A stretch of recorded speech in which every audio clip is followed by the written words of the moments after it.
know, they had songs like one song was titled "Sing a Song," and I remember one time I was driving around, I was feeling kind of sad, and I had played this particular song, you know, and when I heard the song, right away I just felt better. When the song ended, it was like, man, I can't believe I was sad and now I'm happy just from listening to the song. Well, the song had some very positive lyrics. It was like, sing a song that'll make you glad, sing a song, and the beat and the music just, I mean, it was just something about it, you know? And so their music, like I said, had this very positive lyrics as it relates to life. And I mean, even some of their songs, if you look at some of the lyrics of their songs, you'll get a good example of what I'm talking about here. Like, they had a song that was called "Fan the Fire," okay? And the song kind of went like this. It said, little children starving in a foreign land, violence striking down great men of peace, poverty in the homes, crime in the streets. In this new world of suffering love, peace of mind should be our thing. Let man join hands, the old and the young. I mean, this is the type of stuff they would sing in their songs. And so you could relate to it because you went through that struggle. You went through the financial struggle. You went through the injustice against our people. We all experienced that. And so when they coming out with these songs with this beat, the music and the beat and the voices, this singing it with this African sound, it uplifts you, you know? And so they had songs like "Love and Happiness." There was another one called "Keep Your Head to the Sky." And I used to love that song. Keep your head to the sky. And I used to sing that song. We used to just walk around. I'm telling you, that music was incredible. There was a song that was called "Mighty Mighty." We are mighty, mighty people of the sun. And so that gave you a sense of like, yeah, you know? And so when you listen to their music and you listen to their lyrics, you can't help but to get pulled into this earth, wind, and fire vortex. It just pulls you right into it. And you can't fight it because it's so positive. Now, I remember when I first became born again, filled with the Spirit of the Most High. And at the particular church that I went to, they taught that all secular music was wrong. So, and it was a sanctified church I went to. So, of course, you know, I had to get rid of my Earth, Wind, and Fire, you know what I mean? Or any group for that matter. And so they had you, they kind of had you, because they believed there was so much wickedness out there, which is true.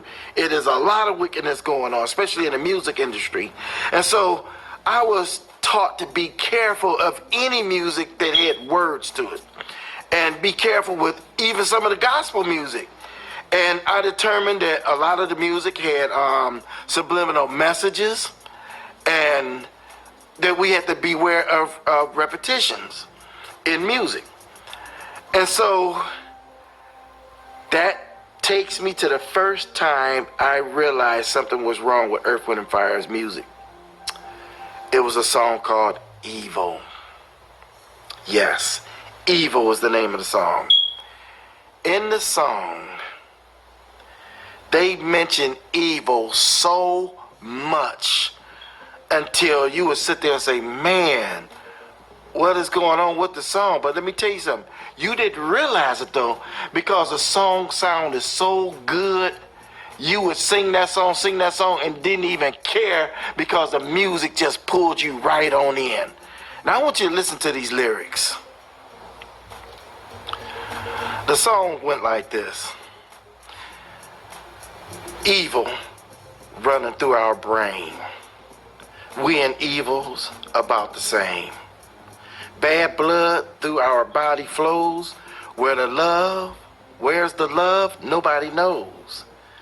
And so, and then it says, they had a hook where you say, evil in our life, evil causing strife. And so, then the thing is, you say it through the whole song.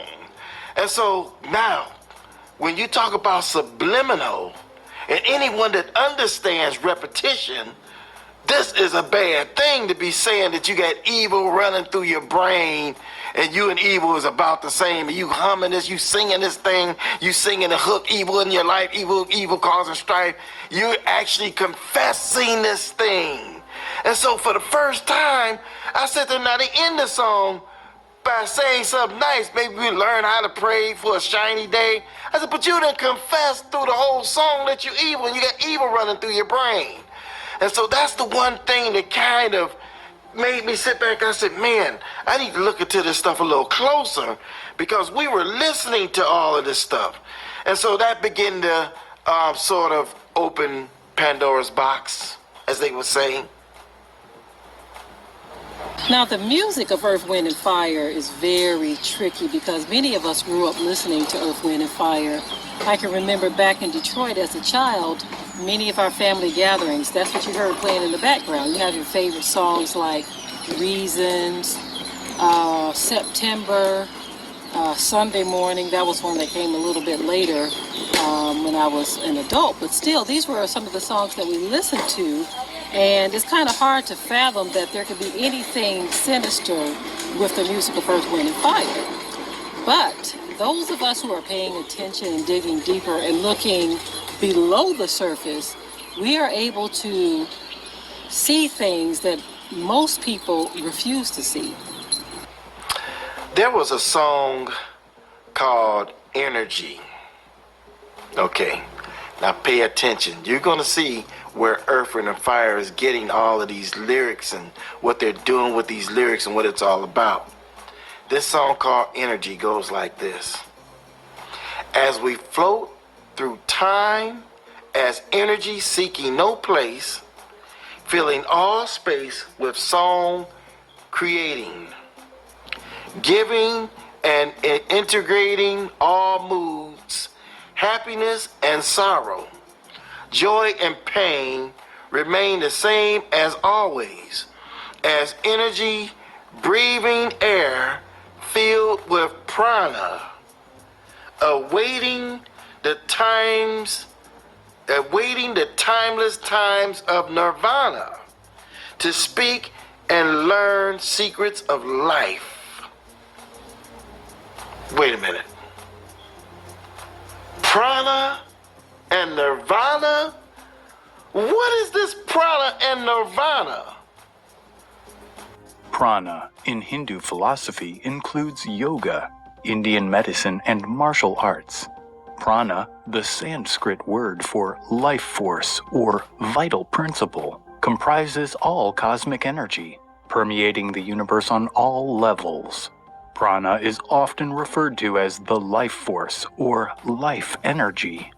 Nirvana in Buddhism is a transcendent state in which there is neither suffering, desire, nor sense of self, and the subject is released from the effects of karma and the cycle of death and rebirth. It represents the final goal of Buddhism. So basically, they have brought the philosophies of Buddhism and Hinduism into their music to trick us into serving false gods, the false gods of Hinduism and Buddhism. This has always been Hasatan's trick, Satan's trick, to get us to worship false gods. Now, when you think of music, you think of something that's just innocent, something that's meant to join people together, make you feel good, make you sing and dance. You're jamming, you're slamming, you're grooving, you're moving. This is what we think about when we think of music. But as we stated in our previous documentary where we were talking about the artist formerly known as Prince, we pointed out the fact that music is not some innocent media that we can just overlook. Music has a message that is trying to push, and that message is being received whether you want to receive it or not. You see, it's very subliminal in nature, and so you got to be very careful with music.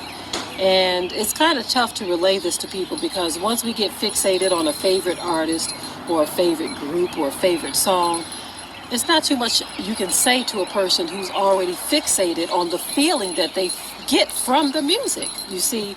But nonetheless, we are going to get this message out so that you can be more informed as you listen to music and know that there is something that is being played in. You see, and depending on what's being played in, it's going to have to be played out.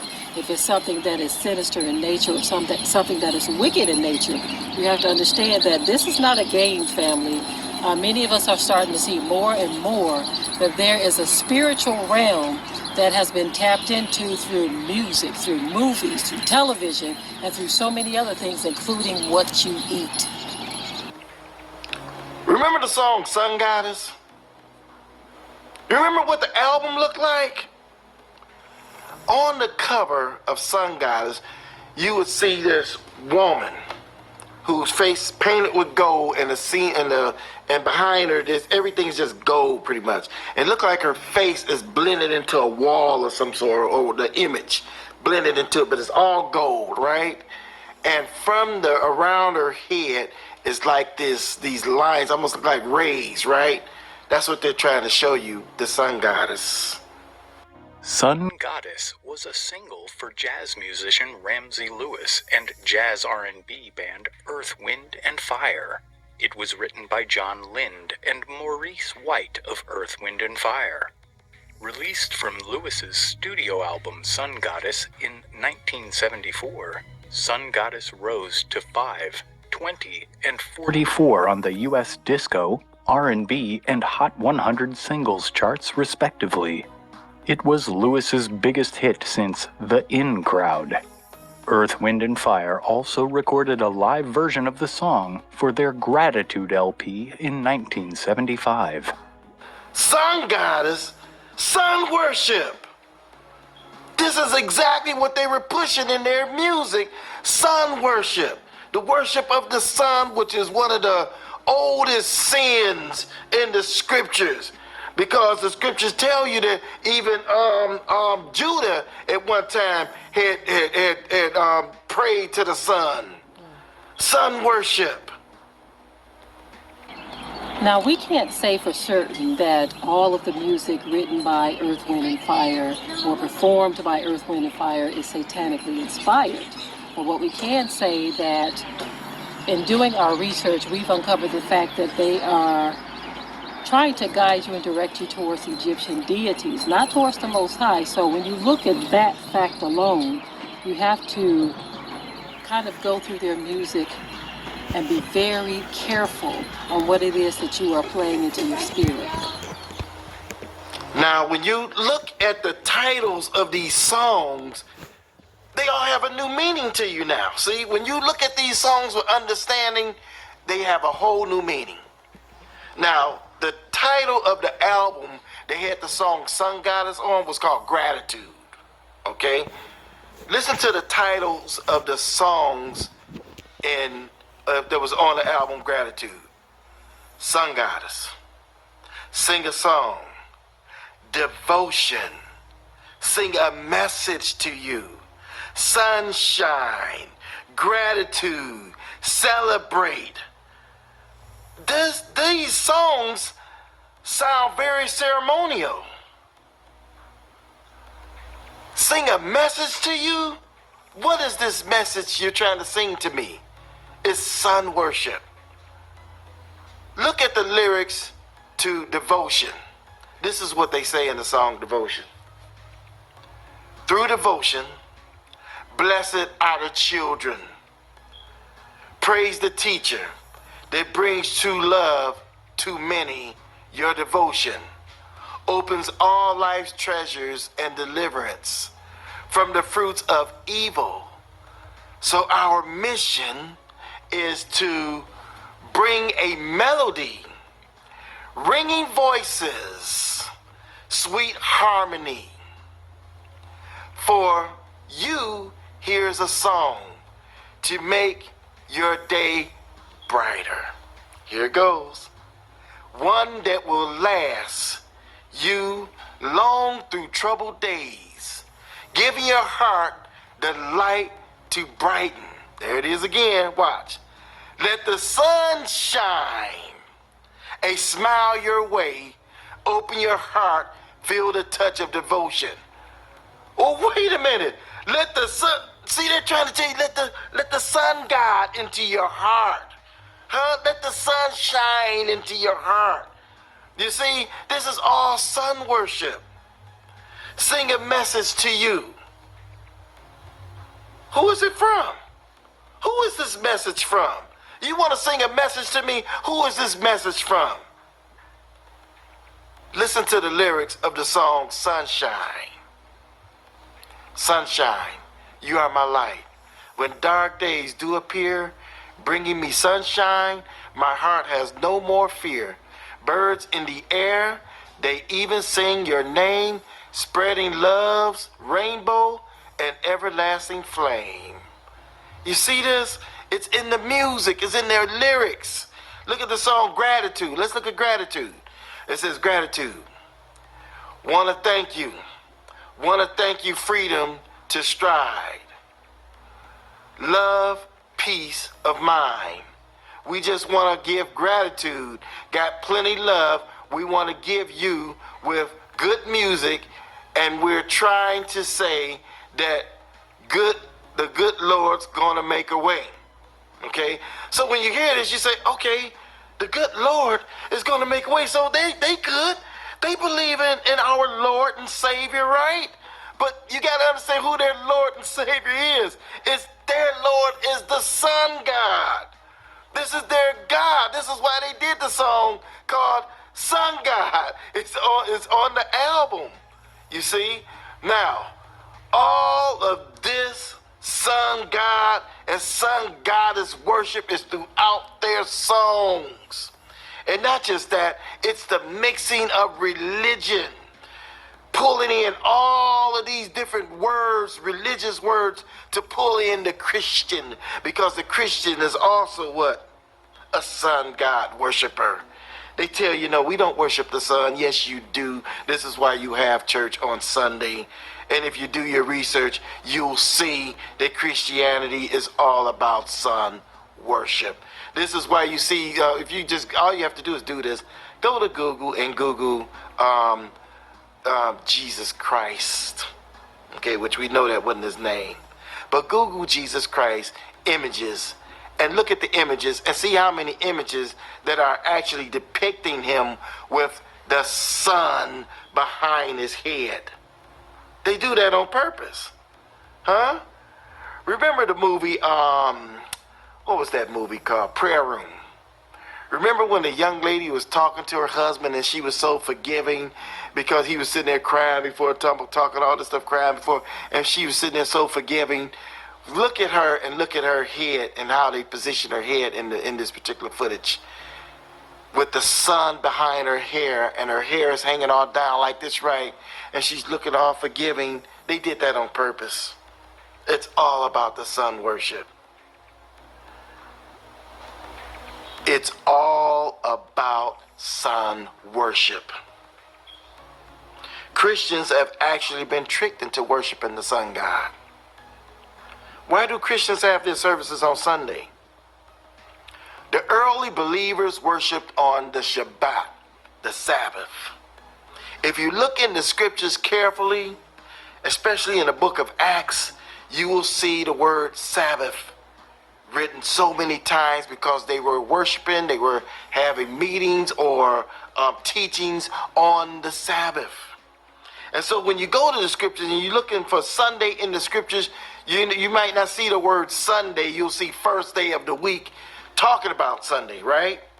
Now, if you look at those scriptures, all of those scriptures that say first day of the week, if you look at the Greek word, is Shabbaton, which means Sabbath for the first day of the week. So the interpreters saw Sabbath there and they said, no. We want to get everybody to worship on Sunday, so let's put in first day of the week, which is very incorrect. They changed the Father's Day, which they refer to as the Lord's Day. They changed it to Sunday, which their Lord day is Sunday. If you understand the word Lord is Sunday, you see. But the true day of worship is the Sabbath. Now, you remember the song the Earth, Wind, and Fire did called Sunday Morning? Remember that song? They say in the song, we're going to find my love shining on you Sunday morning. We're going to find my love Sunday morning. It's again worship of the sun. One thing that must be understood about music is the fact that it has been classified as a universal language. It crosses racial and color lines. You see, that's what music does. It unifies people universally, you see. And what that means, what that truly means is that those of us who are paying attention is that the spirit realm has found a way to unite the masses, either in the powers of darkness or the powers of light. You see, so essentially, some music can negatively affect you and possess you, and some music can positively affect you and calm you and soothe you. You see, there is a message in music, and there is consequences to the music that you listen to. You're not just listening to a song and just as soon as it goes off, the effects of the music wears off. No, that is not what happens. Music has a lasting effect on you, whether it's negative or whether it's positive. Remember the song, That's the Way of the World? In that song, they said, we've come together on a special day to sing our message loud and clear. Wow, what special day is that? There it is again. It's Sunday. I used to love that song, by the way. That's the way of the world. But there it is, pushing Sunday worship again. Special day, Sunday. The one song that I used to wonder what was it about, because the title always seemed creepy to me. And the song was called Serpentine Fire. What are they talking about in this song, Serpentine Fire? Pay attention. The lyrics go like this. I want to see your face in the morning, sun, ignite my energy. The cause and effect of you has brought new meaning in my life to me. Gonna tell a story, morning glory, all about the Serpentine Fire. Gonna tell a story, morning glory, about the Serpentine Fire. What is this about? The Serpentine Fire is a yoga concept, and it gets pretty deep. The song was written by group members Verdine and Maurice White, who are very spiritual and focused on positive lifestyle choices. Maurice once said he was a universal being trying to accomplish as many things as I can in this cosmic trip. In simple terms, they describe the Serpentine Fire as your creative energy, the force that guides you and makes you unique. What Steven Tyler called his mamakin. The deeper explanation comes from Kundalini Yoga, where spinal awareness can be achieved by envisioning the body as a serpent. Secretions in the spine can be stimulated to travel from the sex organs to the brain, creating vitality throughout the body. The Serpentine Fire. Here's how Maurice described it. The Kundalini principle has to do with the fluid in the spine. After 29 days, if used properly, it can be converted into a higher consciousness of energy, which means you can step up or step down. It's your choice.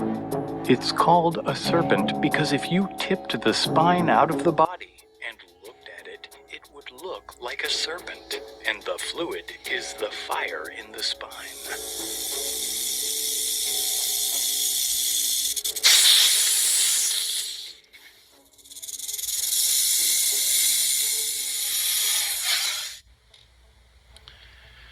I believe that Earth, Wind, and Fire had a visitor visit them. And I believe that this visitor was a spiritual demon. Okay? And that he probably manifested himself in front of them. Now, they tell you right in the songs, if you listen to the songs, they tell you what's going on. Okay? Pay attention. The song is called Jupiter. Listen to the lyrics. Searching in the sky one night while looking for the moon, I viewed a mighty light approaching in a zoom. Need was there to tell someone of my discovery. 15 seconds later, a light appeared in front of me. To my surprise, there stood a man with age and mystery. His name was Jupiter and came to visit me. The name is Jupiter from the galaxy. I came to meet you to make you free, deliver you a flower from a distant planet from where I come from. Keep your eye on Jupiter. Such a had a visitor visit them. And I believe that this visitor was a spiritual demon. Okay? And that he probably manifested himself in front of them. Now, they tell you right in the songs, if you listen to the songs, they tell you what's going on. Okay? Pay attention. The song is called Jupiter. Listen to the lyrics. Searching in the sky one night while looking for the moon, I viewed a mighty light approaching in a zoom.